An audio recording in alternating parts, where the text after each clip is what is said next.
Brought to you by Nova शुद्ध घी। जब जब खाए दिल खुश हो जाए, सदियों का नोवा शुद्ध देसी घी, सपना स्वस्थ भारत का। I love घी।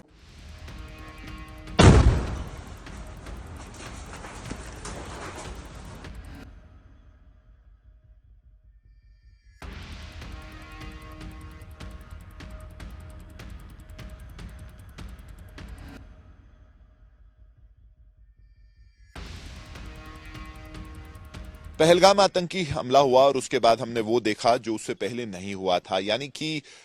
12 घर उड़ा दिए गए और वो घर थे लश्कर और जैश ऑपरेटिव्स के, जिनके खिलाफ ये सस्पिशन था कि वो उस हमले में भी शामिल है और उससे पहले भी आतंकी गतिविधि में वो शामिल थे। आज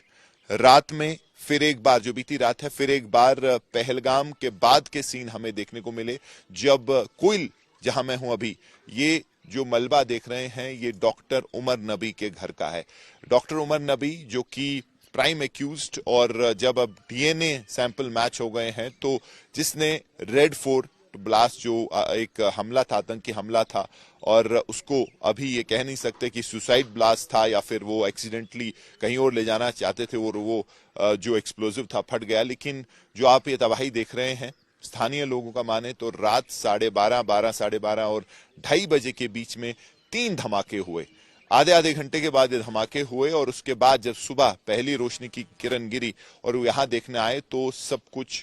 तबाह हो चुका था। पूरा मकान जो है मलबे के ढेर में जो है बदल गया था। ये जो मकान जहां हम 2 ही दिन पहले आए थे, ये उमर नबी का मकान था और उसके साथ जो दूसरा मकान जिसके शीशे और थोड़ी और तबाही हुई है, ये मकान था उनके चाचा का। तो ये दोनों मकान जो हैं क्षतिग्रस्त हुए हैं। खासकर इस मकान को बिल्कुल जो है निस्ते नाबूद कर दिया गया है। उसके आसपास के जो मकान हैं, जो आस पड़ोस के मकान, उनमें भी जो है इस धमाके की वजह से तबाही हुई है।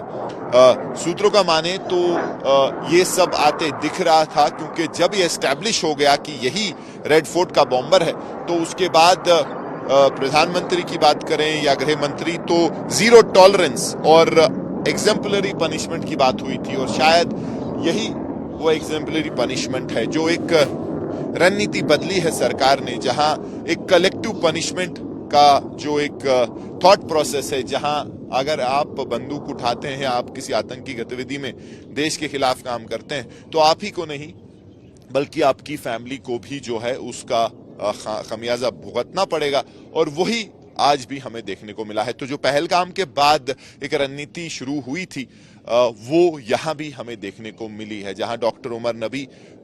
जो कि प्राइम सस्पेक्ट हैं और डीएनए सैंपल मैच होने के बाद रेड फोर्ट बॉम्बर उन्हीं को बताया जाता है, तो उनका घर जो है तबाह कर दिया गया है। उनकी फैमिली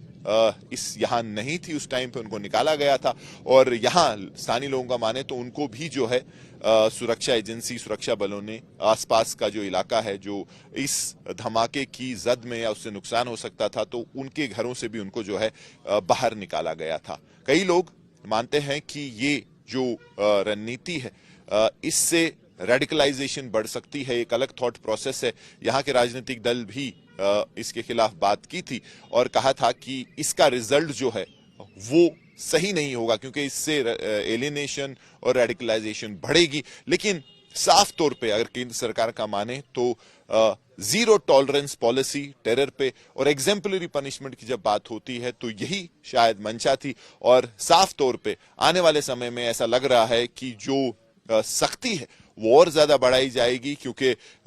सिर्फ इसी केस पे अब नजर नहीं है। हालांकि ये फोकस ऑफ ये अगर आप बात करेंगे कि इस वक्त इन्वेस्टिगेशन का फोकस है, केंद्र बिंदु है, लेकिन इसके अलावा भी जैसे हमने कई दिनों से देखा है कि जम्मू कश्मीर पुलिस ने छापेमारी की है, और शायद ही पिछले कुछ समय में इतनी मतलब पैमाने पे छापेमारी हो, जहां तकरीबन 700 से 800 लोकेशन जो है उन पे छापे मारे गए हैं। पुराने जो जमात इस्लामी का कार्डर था या ऐसे लोग जिनका पास्ट में कनेक्शन था ऐसी एक्टिविटी के साथ, उनको जो है उनकी धरपकड़ चल रही है, और कोशिश ये है कि अगर ऐसे और मॉड्यूल काम कर रहे हैं, व्हाइट कॉलर्ड मॉड्यूल या किसी भी तरीके का ऐसी साजिश हो रही है, तो उसको बेनकाब किया जाए। तो उमर नबी का घर कोइल में उड़ा दिया गया है, और अभी बाकी जो इन्वेस्टिगेशन है वो भी आगे बढ़ती दिख रही है और उसमें और छापेमारी और डिटेंशंस अभी आगे हो सकती हैं। कैंपस से मुजफ्फर अहमद के साथ मीर फरीद,